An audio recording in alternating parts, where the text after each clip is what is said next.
iPhone was brand new from the chip up.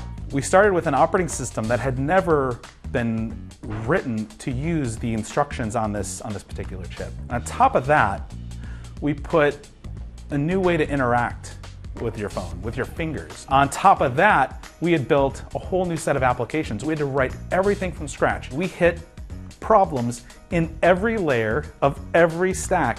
It was a nightmare. And we almost actually didn't ship a couple of times. The iPhone is arguably the most transformative piece of technology of the modern era, but its development was fraught with challenges.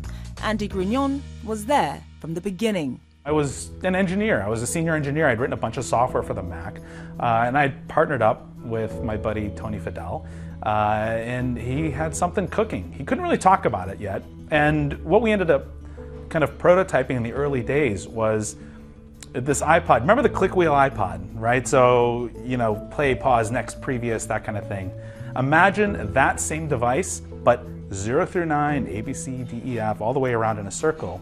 And you dialed and texted like a rotary phone. It was as awful to use as it sounds, but that was our first attempt at making a phone. The year was 2005. That was one of the first iPhone prototypes. It would be another year and a half before it would finally be revealed to the world. Thankfully, another team at Apple was working on developing advanced touchscreen technology. It was meant to be used in a tablet PC. Steve Jobs had smaller plans for it.